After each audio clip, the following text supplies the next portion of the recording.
Good morning all. आपण आज पुन्हा सेल्स आणि डिस्ट्रीब्युशन मॅनेजमेंट यामध्ये सेकंड हे सुरू केलं लेक्चर. त्यामध्ये सेकंडली आपण बघणार आहोत सेल्स मॅनेजमेंट पर्यंत आलं. क्वालिटी ऑफ सेल्स मॅनेजर हा आपण पार्ट बघितलाय. तर यामध्ये आपल्याला लक्षात येईल बघा की डेफिनेशन दिलेली आहे. सेल्स मॅनेजमेंट म्हणजे काय, आपण सुरुवात तिथून करूया. कारण आपण मॅनेजमेंट मध्ये सेल्स आणि डिस्ट्रीब्युशन मध्ये सुरुवातीला आपण सेल्स बघितला. आता सेलिंग नंतर सेल्स मॅनेजमेंट कसं करायचं, सेल्स मॅनेजरचा रोल काय आहे, त्याच्या क्वालिटीज काय आहेत, हे सगळं आपलं पाहून झालंय. आता यामध्ये sales management means the planning, direction and control of personal selling including recruiting, selecting, equipping and assigning, routing, supervising, paying. आता इथे बरेचशे गोष्टी मॅनेज काय करायचं, मॅनेजमेंट म्हणजे नक्की आपल्याला काय करायचं आहे. तर यामध्ये बघा, जसं आता सुरुवातीपासून बघूया आपण. प्लॅनिंग करावं लागेल. मला जर सेलिंग करायचं तर मी प्लॅन करेल. प्लॅन तयार केला जाईल कुठल्या रिजन मध्ये, पर्टिकुलर प्लेसला. जैसे कि हम लोग सोचते हैं ना कि ये मार्केट प्लेस सही है मेरे प्रोडक्ट के लिए, तो वो मार्केट प्लेस मैंने चूज करी.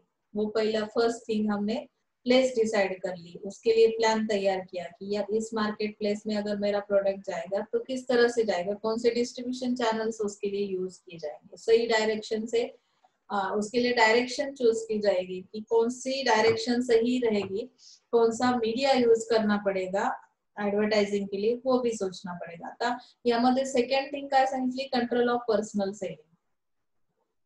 पर्सनल सेलिंग साठी जे काही तुम्ही सेल्स रिप्रेझेंटेटिव्ह वगैरे यूज करता किंवा सेल्स पीपल्स असतात, अपॉइंट केले जातात, तर त्यांना सुद्धा कंट्रोल मध्ये ठेवणं हे सुद्धा मॅनेजमेंटचा एक पार्ट असेल. इन्क्लुडिंग रिक्रुटिंग, रिक्रुटिंग करायचं. रिक्रुटिंग अँड सिलेक्शन तुम्हाला माहिती आहे की नाही, नवीन पर्सन्स अपॉइंट केले जातात, त्यांना ट्रेन केलं जातं आणि त्या पद्धतीने तुम्ही काय करत जाता, सप्लाय करत जाता तुमचे प्रॉडक्ट्स त्यांच्या थ्रू. मग यामध्ये असाइन केले जातात इक्विपमेंट्स. जे काही इक्विपिंग म्हणजे काय की कुठले इक्विपमेंट्स यूज केले जातील. आता तुम्हाला अगदी टीवायला जो कॉमनचा सब्जेक्ट आहे त्यामध्ये लक्षात येईल, इक्विपिंग हा जो पार्ट आहे तो बराचसा वास्ट आहे. Logistic and supply chain management मध्ये मी तुम्हाला तो शिकवणारच आहे की कशा पद्धतीने मटेरियल अवेलेबल केलं जातं, ते अवेलेबल केल्यानंतर ते स्टोअर कसं केलं जातं, त्याच्या काही प्रोसेस आहेत त्या आपण लॉजिस्टिक मध्ये बघणार आहोत. Assigning, routing, supervising, paying and motivating as this task apply to the personal sales force. आता हे सगळेचे की टास्क म्हणजे काय की हे सगळीच्या सगळी कामं तुम्ही कशा पद्धतीने करणार आहात, हेच काय आहे तुमचं सेल्स मॅनेजमेंट. ओके. मग त्यामध्ये आता सेल्स मॅनेजमेंटचं नक्की ऑब्जेक्टिव्ह काय आहेत, मॅनेजमेंट मुळात करायचंच कशासाठी. जैसे कि हम सोचते हैं ना कि अगर मैंने प्रोफेशनल कोर्स चूज किया है, मैनेजमेंट का कोर्स है, लेकिन मुझे ये सवाल है कि ये मैनेजमेंट करना ही क्यों है, इसका मेन ऑब्जेक्ट क्या है. अभी सेलिंग करना है, सेल्स मैनेजमेंट करना है, तो उसके भी कुछ ऑब्जेक्टिव्स रहेंगे. जैसे कि हम यहाँ देख सकते हैं, आप लोग इसमें स्क्रीन में देख सकते हो कि achieving sufficient sales value.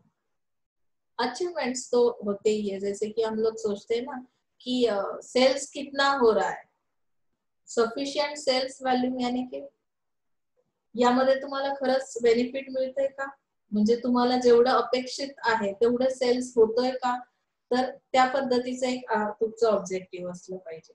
Okay. म्हणजे मला कमीत कमी आणि जास्तीत जास्त किती प्रॉफिट अपेक्षित आहे त्यानुसार मी काय केलं, ऑब्जेक्टिव्ह डिसाइड केले.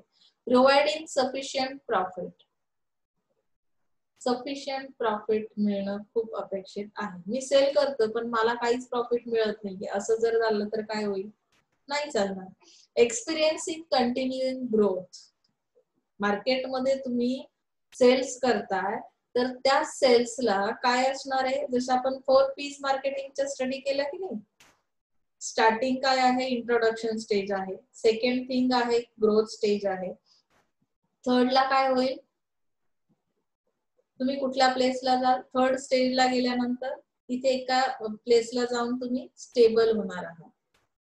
ग्रोथ, इंट्रोडक्शन, ग्रोथ आणि त्यानंतर फोर्थ स्टेज येते डिक्लाइन. थर्ड स्टेज जी आहे त्यामध्ये तुम्हाला काय समजतं की कंटिन्युअसली ग्रोथ झालेली आहे, एका स्टेपला जाऊन तुम्ही सेट झालेला आहात आणि त्यानंतर तुम्ही काय करणार आहात, ज्यावेळी कळतं की कंटिन्युअसली ग्रोथ होते, ग्रोथ स्टेजवरून तो थर्ड स्टेपवर प्रोडक्ट जाणार आहे, त्यावेळी तुम्ही काय करणार आहात, एक नवीन डिसिजन घेतला जातो नवीन प्रोडक्टसाठी, नवीन प्रोडक्ट सेल केला जातो. त्याचं कारण काय, की एक ठराविक काळापर्यंत मार्केटमध्ये एखादा प्रोडक्ट चालतो, त्यानंतर चेंज अपेक्षित आहे प्रत्येक कस्टमरला. कस्टमर रेग्युलरली, आताचा जो कस्टमर आहे त्याला चेंजेस अपेक्षित आहेत, त्याला तोच प्रोडक्ट फार काळ वापरणार नाहीये तो.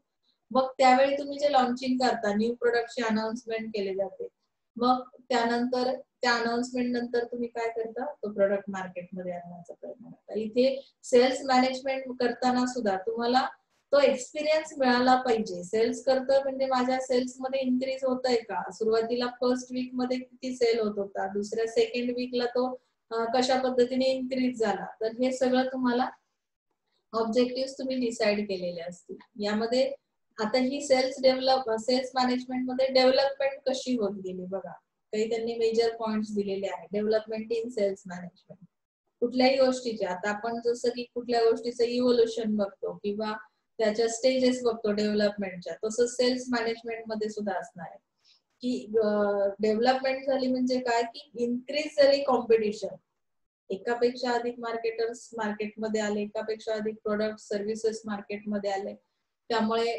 हळूहळू तो एरिया काय होत गेला, डेव्हलप होत गेला. Speed and efficiency in operation, टेक्नॉलॉजीचा इम्पॅक्ट झाला, त्यामुळे बऱ्याचशा प्रोसेस स्पीडी झाल्या किंवा तुमचे जे ऑपरेशन्स आहेत त्यामध्ये इफिशियन्सी आली, सर्व्हिसेस इफिशियंटली मिळतात. म्हणजे नक्की काय होतं, तर तुम्ही क्विक ऍक्शन, आता ऑर्डर केली की दुसऱ्या मिनिटाला प्रोडक्ट सुद्धा मिळतात, काही असे पण प्रोडक्ट्स आहेत, किंवा त्यासाठी एक टाइम पिरियड ठरवून दिलेला आहे, त्या टाइम पिरियड मध्ये त्या सर्व्हिसेस तुम्हाला अवेलेबल करता येतात.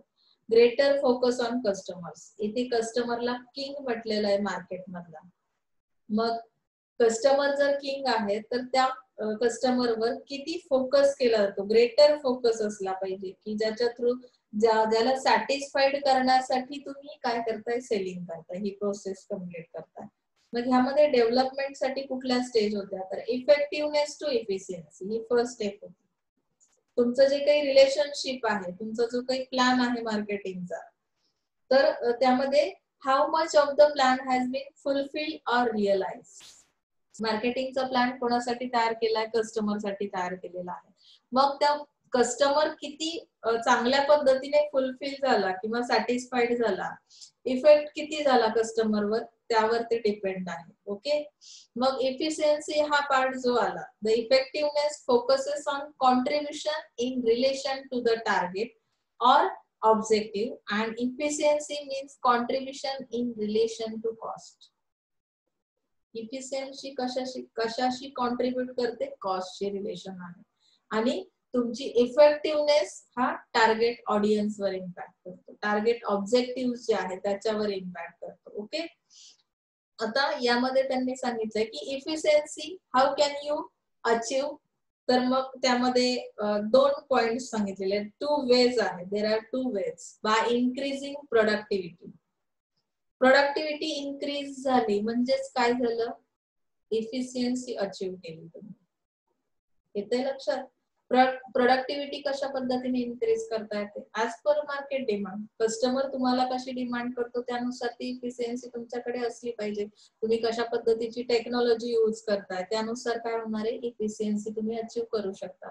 सेकंड थिंग सांगितलं, by reducing cost through better cost management.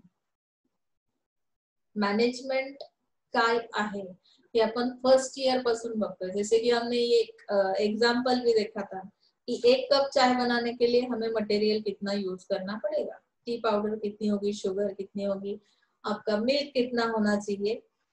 तो अगर बेटर मैनेजमेंट है तो हम क्या करेंगे, यहाँ पे अवॉइड करेंगे की वेस्ट ऑफ द मटेरियल, म्हणजेच वेस्ट ऑफ कॉस्ट. म्हणजे इथे तुम्हाला काय करायचंय की 1 कप चहासाठी ज्या पद्धतीचं मॅनेजमेंट तुम्हाला सांगितलेलं आहे त्या पद्धतीने जर गेला तर कॉस्ट रिड्यूस केली जाईल. म्हणजेच काय की एक्सेसिव्ह मटेरियल तुम्ही वापरणार नाही, प्लस तुम्ही क्वालिटी देऊ शकता. प्रॉपर मॅनेजमेंट आहे, मी प्रॉपर इन्ग्रेडियंट्स कंटेंट्स त्या याच्यामध्ये यूज केले टी साठी, तर कदाचित त्या चहाची क्वालिटी बेस्ट असेल.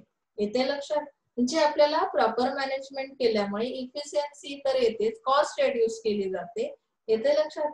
सेकंड थिंग सांगितली बघा की डेव्हलपमेंट मध्ये सेल्स मॅनेजमेंटची जी काही डेव्हलपमेंट झाली, मल्टी डिसिप्लिनरी अप्रोच.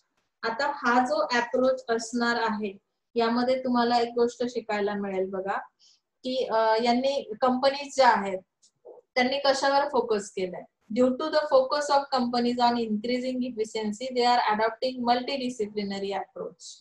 तुमचा अप्रोच कसा आहे? आता त्यामध्ये त्यांनी कुठला अप्रोच यूज केलाय की प्रोडक्टिव्हिटी इन्क्रीज करण्यासाठी त्यांनी रिसर्च आणि डेव्हलपमेंट करण्याचा प्रयत्न केला. म्हणजे काय? रिसर्चच्या थ्रू तुम्ही काय केलेलं आहे? डेव्हलपमेंट आणण्याचा प्रयत्न केला. रिसर्च, मार्केट रिसर्च आपण शिकलो की नाही?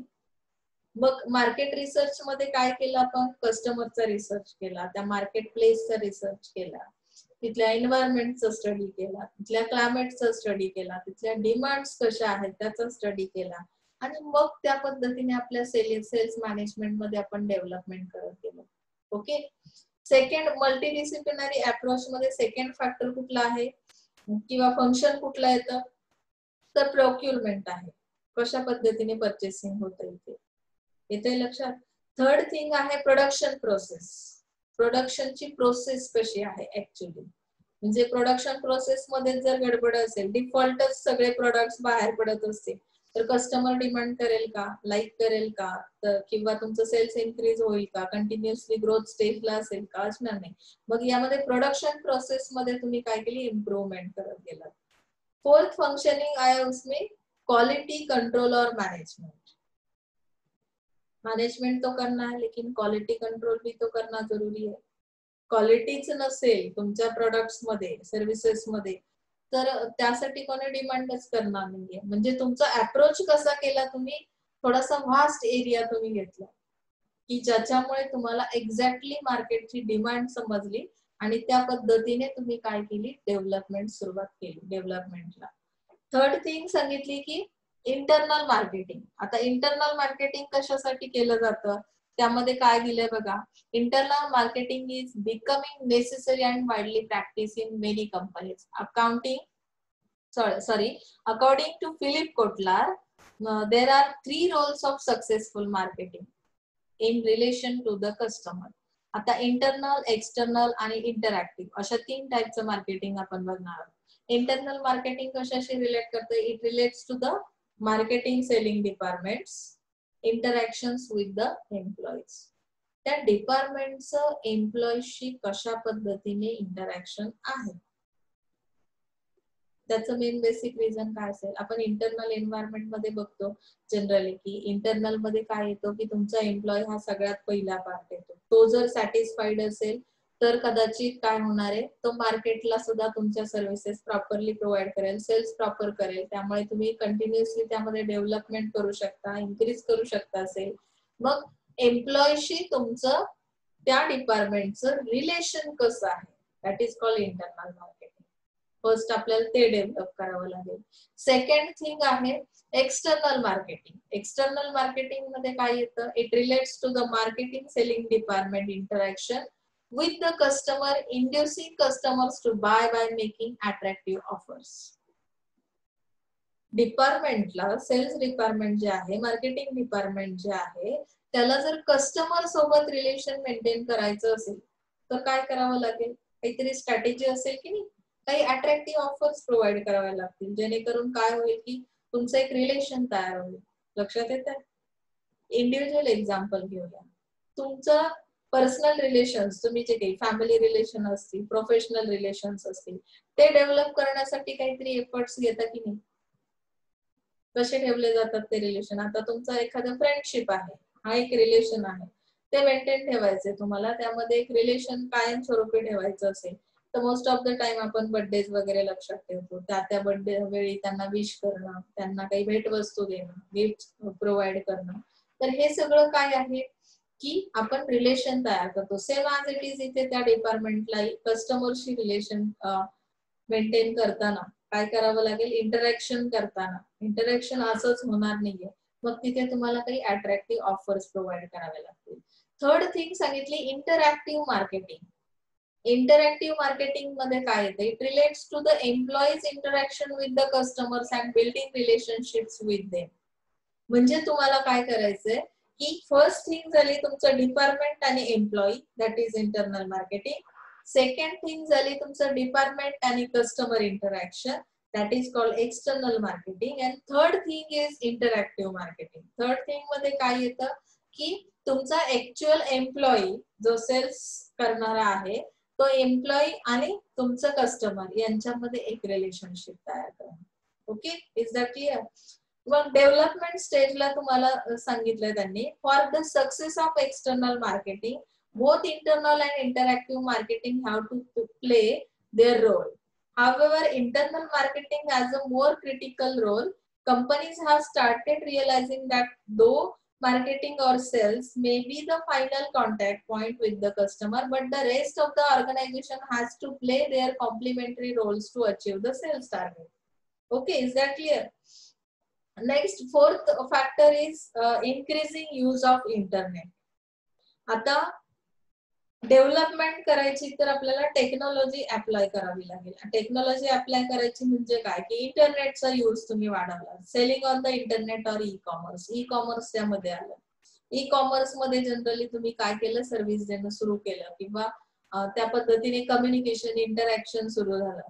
सेकंड थिंग आहे इंफॉर्मेशन मॅनेजमेंटचा त्यामध्ये समावेश केला गेला. तो इसमें क्या होता है, एमआई सिस्टम क्या काम करती है उन्होंने देखा, आप देख सकते हैं both user speed in operation and faster reach to the customer. तुम्हाला कस्टमर पर्यंत पोहोचायचं असेल तर ही एमआयएस सिस्टम फार हेल्प करते. MIS is a concern with collecting, storing, analyzing, disseminating the information to required destination in connection to the sales.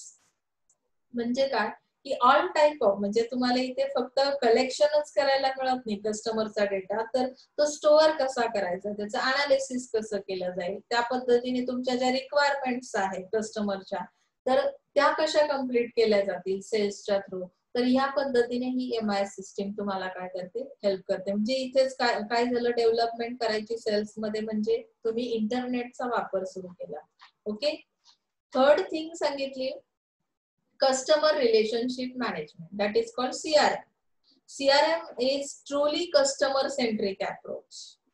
कस्टमरच main आहे ते, त्याच्यासोबत तुम्ही कसं रिलेशन मेंटेन केलंय त्यासाठी काही मॅनर्स दिलेत बघा. The manner in which the companies have been handling the customer has change over time with increase in competition and knowledge of the market.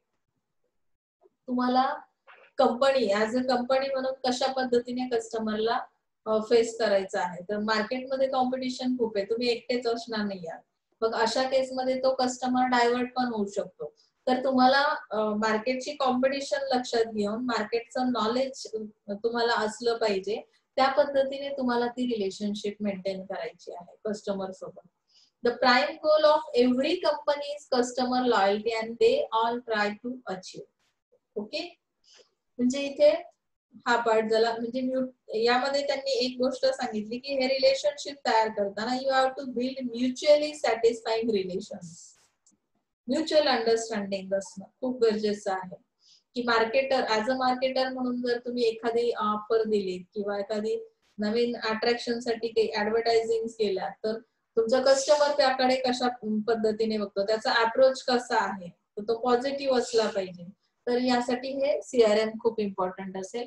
Professionalism in selling, बऱ्याचदा आपण क्लासमध्ये सुद्धा हे डिस्कस करतो की तुम्ही प्रोफेशनल कोर्स मध्ये आहात, प्रोफेशनलिझम हे तुमच्या कॅरेक्टर मध्ये दिसलं पाहिजे. Same as it is selling करताना सुद्धा प्रोफेशनलिझम यूज केलं पाहिजे. आता मेन प्रश्न येतो, बऱ्याच लोकांना अजूनही प्रोफेशनलिझम समजत नाही. प्रोफेशनलिझम म्हणजे काय की ऍज अ स्टुडंट तुमच्या रोल्स, तुमच्या रिस्पॉन्सिबिलिटीज तुम्हाला माहिती असणं आणि त्या पद्धतीने तुम्ही बिहेव करणं. ओके, आता रूल्स आणि रेग्युलेशन्स कुठून येतात, तर तुम्ही ज्या स्कूल कॉलेजमध्ये शिकता ऍज अ स्टुडंट म्हणून, तर किंवा तुम्ही ज्या विद्यापीठाचे स्टुडंट आहात त्या विद्यापीठाने काही रूल्स बनवलेले आहेत, एज्युकेशन सिस्टीमने काही रूल्स बनवले, त्या पद्धतीने तुम्ही ते फॉलो करणं गरजेचं आहे. That is called professionalism. Selling मध्ये जे प्रोफेशनलिझम येतं त्यामध्ये ट्रॅडिशनल सेलिंग बघा, ट्रॅडिशनल सेलिंग हा जो प्रकार होता त्यावेळी कशा पद्धतीने सेलिंग केलं जात होतं आणि आता जे काही तुम्ही प्रोफेशनलिझम आणलेला आहे त्यामध्ये, तर त्यानुसार कशा पद्धतीने सेलिंग होतं हा डिफरन्स इथे लक्षात येईल. There is a vast move from traditional selling to sophisticated approach due to competition and product alternatives and high demanding customers. In today's time, a successful salesperson uses a combination of product knowledge. Salesperson फक्त selling करण्याचं काम करणार नाहीये. दे have the knowledge of that product. म्हणजे काय की त्यांच्याकडे त्या प्रोडक्टचं अप टू डेट नॉलेज असेल. त्यामुळे ऑटोमॅटिकली इथे प्रोफेशनलिझम तुम्हाला सेलिंगचे स्किल्स असतील. म्हणजे काय कन्व्हिन्सिंग पॉवर त्यांच्याकडे असेल. ते तुम्हाला up to date information provide करू शकतील. They have the ability to conclude business and create and retain satisfied customers. तरच तुम्ही कस्टमरला सॅटिस्फाईड करू शकता. प्रोफेशनलिझम शिवाय काही पर्याय नाहीये.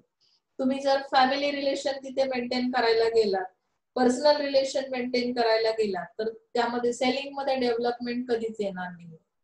ऍज अ टीचर, जसं की आपण आपलं जनरल एक्झाम्पल घेऊ शकतो.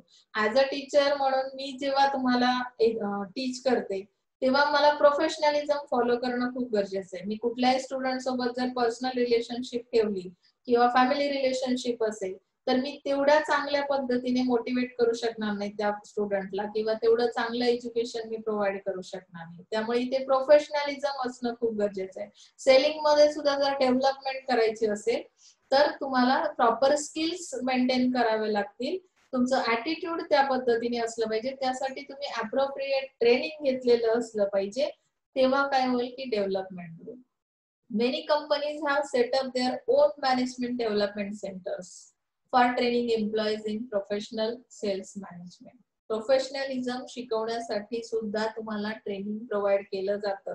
कंपनीच्या थ्रू अशा पद्धतीची प्रोव्हिजन असणार आहे. त्यासाठी सेल्स मॅनेजमेंट डेव्हलपमेंटचे सेंटर्स त्यांनी तयार केलेले आहेत आणि त्याच्या थ्रू ते काय करतात, एम्प्लॉईजला ट्रेन करतात. ओके, म्हणजे डेव्हलपमेंट कशी झाली सेल्स मॅनेजमेंट मध्ये इथपर्यंत आपण आलोय. सेकंड जो काही आपला टॉपिक आहे स्ट्रक्चर ऑफ सेल्स ऑर्गनायझेशन.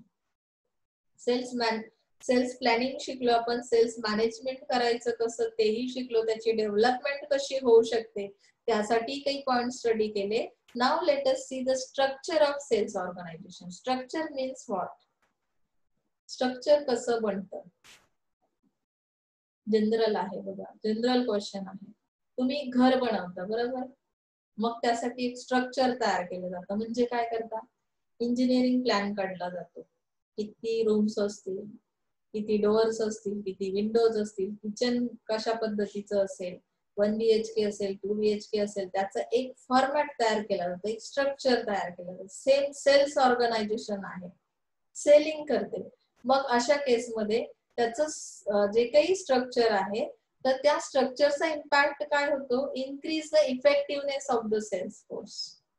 मग आता यामध्ये फंक्शनल सेल्स स्ट्रक्चर, फंक्शन्स करणं म्हणजे काय काम करते सेल्स ऑर्गनायझेशन जे वर्क करते, तर त्यामध्ये functional sales structure it is similar to the corporate functional structure except that in this case different functions are confined to only marketing and sales. In this structure the marketing research manager and the promotional manager give their inputs or feedback to the area sales manager who conveys them after his analysis to the sales people. जे cells manager काय करतात, एक feedback घेतला जातो, त्यानुसार cells manager काही convey करतात. Convey किंवा अनालिसिसच्या थ्रू ते काय सांगतात की सेल्स पीपलला या पद्धतीने सेल्स पीपल जर गेले त्या डायरेक्शनने तर कदाचित तुम्हाला सेलिंग इन्क्रीज करता येईल. म्हणजे मग ते फंक्शनल ऑर्गनायझेशन काय करते, एक स्ट्रक्चर तयार करते. त्यामध्ये मोस्टली तुम्ही बघू शकता, आता आपली डायग्राम बघा इथे तुम्हाला लक्षात येईल. हेड मार्केटिंग, मार्केटिंगचा एक हेड असेल, त्याच्या अंडर बघा किती लोक काम करतील, 4 persons 4 persons are there. First one marketing research manager, second sales manager, promotional manager and fourth one customer service manager. कस्टमरला जी काही सर्व्हिस तुम्ही प्रोव्हाइड करता, इथे प्रमोशनल मॅनेजर म्हणजे काय की प्रमोशन्स कुठले देणार आहात त्या प्रोडक्ट सोबत सेलिंग करताना, किंवा मार्केटिंग रिसर्च मॅनेजर म्हणजे मार्केटचा रिसर्च जो केला जातो तो कुठल्या वेनी करायचा आहे त्यासाठी एक मॅनेजर आहे अपॉइंट केलेला.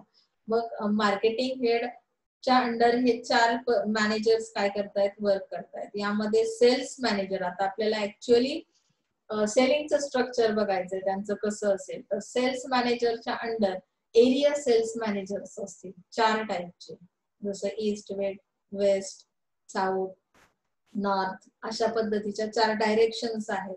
त्या डायरेक्शन वाईज तुम्ही काय कराल, एरिया सिलेक्ट कराल आणि त्या पर्टिक्युलर एका एरियासाठी एक मॅनेजर अपॉइंट केला जाईल आणि त्यानुसार ते सेलिंग कोणाच्या थ्रू केलं जाईल, थ्रू अ सेल्स पीपल.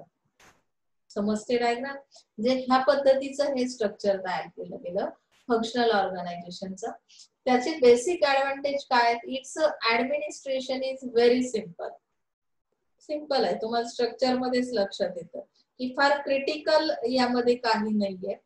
तुम्हाला समजेल अशा पद्धतीचं हे स्ट्रक्चर आहे. Qualified person guide the sales force. हा जो सेल्स पीपल याने सेल्स फोर्स इथे तुम्ही यूज करताय, त्यांना क्वालिफाईड पर्सन्स काय करणार आहेत, गाईड करणार आहेत. एरिया सेल्स मॅनेजर्स आहेत, ज्यांच्या थ्रू त्यांना गायडन्स दिलं जाईल. यांना गाईड करणारे सेल्स मॅनेजर आहेत आणि सेल्स मॅनेजरला गाईड करणारे head, marketing of the head. Okay, म्हणजे इथे सिंपल स्ट्रक्चर आहे. पण तुम्हाला जसं मी रेग्युलर सांगते की प्रत्येक गोष्टीला 2 साइड असतात. हे स्ट्रक्चर त्याचे बेसिक ऍडव्हान्टेज आपण स्टडी केले, तसेच त्याला काही डिसएडव्हान्टेजेस सुद्धा असणार आहेत. See this, the effectiveness is reduced as it increases the company's product and market segment. हे जे सिंपल स्ट्रक्चर आहे हे फक्त पर्टिक्युलर एका प्रोडक्ट साठी आपण विचारात घेतलेलं आहे. अगर हम सोप का सेलिंग कर रहे हैं तो इसमें अगर हमने एडिशनल कुछ और प्रोडक्ट कर दिए, जैसे कि कंपनी का रहता है मल्टीपल प्रोडक्शन, तो यहाँ पे क्या हो सकता है, कॉम्प्लेक्शन बढ़ सकता है, इफेक्टिवनेस रिड्यूस हो सकता है. क्यों? क्योंकि ये जो स्ट्रक्चर है ये किसी एक ही प्रोडक्ट को ध्यान में रखते हुए बनाया गया है. Okay, smaller firms finds this system expensive. Small scale industries, large scale industries याबद्दल आपण नेहमीच चर्चा केलेली. तर स्मॉल स्केल इंडस्ट्रीज असतील, स्मॉल फर्म्स असतील, तर त्यांना अशा पर्टिक्युलर वेने जाऊन जर सेलिंग करायचं असेल तर एक्सपेन्सिव्ह होणार आहे, कारण त्यांचं प्रॉफिट तेवढं नाहीये किंवा त्यांचं सेलिंग तेवढा नाहीये की त्या पद्धतीने ते काय करतील, इथे इन्व्हेस्टमेंट करतील. एरिया सेल्स मॅनेजर अपॉइंट करणं किंवा सेल्स पीपल अपॉइंट करणं, प्रत्येक एरिया वाईज मॅनेजर अपॉइंट करणं, हे स्मॉल स्केल इंडस्ट्रीसाठी पॉसिबल नाही किंवा ते एक्सपेन्सिव्ह असेल त्यांच्यासाठी. Okay, the burden of coordinating the activities of highly diverse specialist is placed on a single individual. म्हणजे येथे कोऑर्डिनेशन करणं जे आहे, coordinating the activities of highly diverse specialist is placed on a single individual. म्हणजे काय की हे जे स्पेशालिस्ट आहेत यांच्यामध्ये कोऑर्डिनेशन हा पार्ट कसा असेल, बर्डन असेल यांच्यावर, कारण प्रत्येक एरिया वाईज एक एक मॅनेजर आहे आणि त्यांच्यामध्ये कोऑर्डिनेशन होणं, स्पेशालिस्ट जे अपॉइंट केलेले आहेत त्या पर्टिक्युलर त्या सेल्स फोर्स सोबत कोऑर्डिनेशन करणं त्यांना तसं बर्डनचं असणार आहे. हा एक डिसएडव्हान्टेज त्यामध्ये दिला. Product specialisation structure. आता फंक्शनल स्ट्रक्चर आपण पाहिलं, सेलिंग साठी जे काही स्ट्रक्चर्स त्यांनी बनवलेले आहेत त्यामधला हा सेकंड पार्ट आहे, प्रोडक्ट स्पेशलायझेशन स्ट्रक्चर. आता तुम्हाला डायग्राम दाखवली की लक्षात येईल. हे बघा, इथे डायग्राम दिसते आपल्याला. हेड मार्केटिंग आहे सेम, मार्केटिंग रिसर्च मॅनेजर आहे सेम, जनरल सेल्स मॅनेजर आहे, फॉर प्रमोशन मॅनेजर आहे, सेल्स ट्रेनिंग मॅनेजर आहे. ओके, हे मार्केटिंग ऑफ द हेडच्या अंडर काम करतात. आता जनरल सेल्स मॅनेजर, आता आपल्याला प्रोडक्टचं स्ट्रक्चर आपण स्टडी करतोय बरोबर की नाही. आपण अगोदर जे स्ट्रक्चर पाहिलं ते फंक्शनल सेल्स स्ट्रक्चर होतं. फंक्शन वाईज तुम्ही काय केलं होतं, जसं फंक्शन आहे त्यानुसार ते डिवायडेशन, डिस्ट्रीब्युशन केलं होतं वर्कचं. आता इथे प्रोडक्ट स्पेशलायझेशन स्ट्रक्चर मध्ये काय केलं त्यांनी की मल्टिपल प्रोडक्शन आहे. आपण जसं सांगितलं की पहिला जे स्ट्रक्चर आहे फंक्शनल स्ट्रक्चर तो कसा आहे की तिथे जर तुम्ही मल्टिपल प्रोडक्ट्स सेल करायला सुरुवात केली तर कदाचित कॉम्प्लेक्सिटी जास्त वाढू शकते. पण इथे तुम्ही ऍक्च्युअली प्रोडक्टचं जेव्हा स्ट्रक्चर बघताय तेव्हा प्रोडक्ट स्पेशलायझेशन स्ट्रक्चर मध्ये जनरल सेल्स मॅनेजर जो आहे, बघा ही डायग्राम, जनरल सेल्स मॅनेजरच्या under area sales manager product group A म्हणजे एका टाईपचं प्रोडक्ट, एका कॅटेगरीचं प्रोडक्ट जे आहे त्यासाठी एरिया सेल्स मॅनेजर 1 असणार आहे आणि प्रोडक्ट ग्रुप बी म्हणजे सेकंड टाईपचा जो काही सेकंड कॅटेगरीचा जो काही प्रोडक्ट तुमचा आहे त्यासाठी पुन्हा त्यांनी सेल्स पीपल सुद्धा त्याच पद्धतीने अपॉइंट केलेले असतील. म्हणजे 2 टाईपचे प्रोडक्ट्स आहेत, प्रोडक्ट ए, प्रोडक्ट बी आणि त्या पद्धतीने त्यांनी ह्या स्ट्रक्चर मध्ये चेंज केलेला आहे. आता त्याचे ऍडव्हान्टेज बघू शकता तुम्ही. There is a specialised attention for each product from the sales person and territory managers. एक एक टेरिटोरी तुम्ही सिलेक्ट केलेली आहे आणि त्या प्रत्येक टेरिटोरीसाठी तुम्ही काय केलं, एक एक मॅनेजर अपॉइंट केलेला आहे. आता इथे they can improve the quality bye focusing only on their product. म्हणजे आता या एरियासाठी जे काही मॅनेजर्स आहेत किंवा या एरियासाठी जे काही सेल्स पीपल अपॉइंट केलेले आहेत तर ते काय करू शकतील, फोकस करू शकतील क्वालिटी, प्रोडक्ट क्वालिटीवर फोकस करू शकतील, त्या पर्टिक्युलर टार्गेट ऑडियन्सला काय करू शकतील, फोकस करू शकतील. म्हणजे इथे कॉन्फ्लिक्शन थोडंसं कमी. त्यानंतर adequate attention is given to the product line. म्हणजे आता प्रोडक्ट ए ची जी काही लाईन आहे, प्रोडक्ट लाईन म्हणजे काय तर त्याच टाईपचे. आता सपोज तुम्ही विम्बारचं एक्झाम्पल घेऊ शकता, सॉलिड फॉर्म मध्ये आहे, लिक्विड फॉर्म मध्ये आहे, तर अशा पद्धतीने त्या प्रोडक्टची जी काही लाईन आहे त्या प्रोडक्टच्या लाईनवर काय करू शकता की या ब्रँड्सवर तुम्ही अटेन्शन देऊ शकता आणि त्या पद्धतीने तुम्ही सेलिंग करू शकता प्रत्येक एका कस्टमरला. Management can guide selling efforts. Selling efforts कसे घ्यायचे, मग त्यासाठी गायडन्स कोणाकडून मिळेल, मॅनेजमेंट कडून. इथे मार्केटिंग हेड जो आहे तर मार्केटिंग हेडला सुद्धा काय असेल, मॅनेजमेंटच्या थ्रू गायडन्स प्रोव्हाइड केलं जाईल आणि त्याच्या थ्रू हे जे काही जनरल सेल्स मॅनेजर्स आहेत, एरिया सेल्स मॅनेजर्स आहेत, सेल्स पीपल्स आहेत त्यांना गायडन्स मिळेल. ओके. आता डिसएडव्हान्टेज बघूया. More than one sales person calls the same customer leads to confusion. इथे प्रॉब्लेम येऊ शकतो. सपोज एकच, आता इथे जे काही sales people product group A साठी अपॉइंट केलेले आहेत तर त्यांनी काय सुरुवात केली की एका सेल्स पर्सनने एका कस्टमरला कॉन्टॅक्ट करणं इट्स ओके, बरोबर. पण more than one sales person calls to one customer leads to confusion. प्रत्येकाची जी काही कन्व्हिन्सिंग पॉवर आहे ती डिफरंट असणार आहे. कम्युनिकेशन कशा पद्धतीने तुम्ही करता, मग त्यामुळे तो एकच कस्टमर आहे आणि खूप सारे सेल्स पीपल्स आहेत, तुम्ही त्याला जेव्हा कॉन्टॅक्ट कराल at a time one by one तर तिथे काय होण्याची शक्यता आहे, कन्फ्युजन वाढण्याची शक्यता आहे. लक्षात येतं. त्यानंतर सांगितलंय there is increase in selling cost. Selling cost obviously increase होणार आहे इथे, कारण की तुम्ही प्रत्येक एरिया वाईज मॅनेजर्स अपॉइंट केलेत, प्रत्येक एका ग्रुपसाठी वेगळा मॅनेजर आहे प्रोडक्टच्या, प्रत्येक एका ग्रुपसाठी वेगळ्या पद्धतीचे सेल्स पीपल अपॉइंट केलेत. मग हे सगळं कसं असणार आहे, सेलिंग कॉस्ट इथे ऑटोमॅटिकली इन्क्रीज होईल. जेवढे एक्सपेन्सेस तुमचे वाढतात तेवढे सेलिंग कॉस्ट सुद्धा इन्क्रीज होते. Too many calls frustrate the customer. आपल्याला सुद्धा अनुभव आहे याचा. जनरली एक्झाम्पल आपल्याला माहिती की जेव्हा कंपनी खूप वेळेस कॉल करते तुमच्या मोबाईलवर, तुम्ही बऱ्याचदा फ्रस्ट्रेट होता. कधी कधी खूप कामामध्ये बिझी असाल तरी सुद्धा तुम्हाला फ्रस्ट्रेशन येतं. म्हणजे इथे फार जास्तही तुम्हाला अट्रॅक्ट करण्यासाठी जेव्हा तुम्ही एफर्ट्स घेता सेलिंग करण्यासाठी तर त्यामुळे कस्टमर कदाचित फ्रस्ट्रेट होऊ शकतो. Lack of product specialisation by sales person. म्हणजे प्रोडक्ट स्पेशलायझेशन हा जो पार्ट आहे सेल्स पर्सनला तर कदाचित त्याची नॉलेज नसेल की कशा पद्धतीने प्रोडक्ट ए चा पर्सन जो आहे तर त्याला कदाचित प्रोडक्ट बी बद्दल जर विचारलं तर कदाचित त्याच्याकडे ते नॉलेज नसेल तरी सुद्धा कस्टमर सॅटिस्फाईड होत नाही, कारण त्यांना ते माहिती नसतं. तुम्हाला माहिती की तुम्ही ते सेल्स पर्सन कशासाठी अपॉइंट केलेले आहेत. एकाच कंपनीचे तर ह्यांना कसं हे प्रोडक्ट बी माहिती नाही असाही प्रश्न पडतो. त्यामुळे इथे काय होतं की नॉलेजचा इम्पॅक्ट दिसतो आणि तुमचं इम्प्रेशन डाऊन होतं. इथे थर्ड थिंग दिलेली मार्केट स्पेशलायझेशन स्ट्रक्चर. हे जे स्ट्रक्चर्स बनवलेत बघा सेल्स सेलिंगचे स्ट्रक्चर, खूप इंटरेस्टिंग पार्ट आहे. तुम्ही जर लक्षात घेतला तर तुम्हाला समजेल. मार्केट स्पेशलायझेशन मध्ये त्यांनी नॅशनल सेल्स मॅनेजर अपॉइंट केलेला आहे, ज्याच्या अंडर हे स्ट्रक्चर काय करतं, वर्किंग करतं. तर त्यामध्ये सेल्स मॅनेजर कमर्शियल, 2 टाईपचे सेल्स मॅनेजर अपॉइंट केले जातील, एक कमर्शियल लेवलचा एक गव्हर्नमेंट सेक्टरचा. मग कमर्शियल लेवलवर म्हणजे व्यापारी तत्वावर जे काही सेलिंग केलं जातं, मग पुन्हा त्यासाठी अपॉइंटमेंट कोणाची केली गेली? Area sales managers. यामध्येही गव्हर्नमेंटच्या under area sales manager government, sales people. Okay.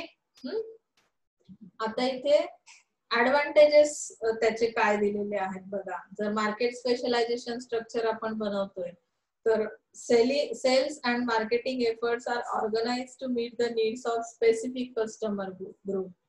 तुम्हाला काय करायचं इथे, जसं आपण सेगमेंटेशन मध्ये काय करतो की सिमिलर कॅरेक्टरिस्टिक, सिमिलर हे फीचर्स असणारे जे काही पर्सन्स आहेत सिमिलर बिहेवियरचे, तर त्यांना एका ग्रुपमध्ये टाकतो. सेम तसं आहे इथे की मार्केटिंग एफर्ट्स घेण्यासाठी ज्या काही नीड्स आहेत कस्टमरच्या, सिमिलर नीड्स असणारे जे पर्सन आहेत त्यांचा एक वेगळा ग्रुप तयार केला कमर्शियल बेसवर किंवा गव्हर्नमेंट बेसवर, आणि मग त्यानुसार तुम्ही काय केलं, एका पर्टिक्युलर पर्सनला त्या ग्रुपला कस्टमरच्या टार्गेट केलं.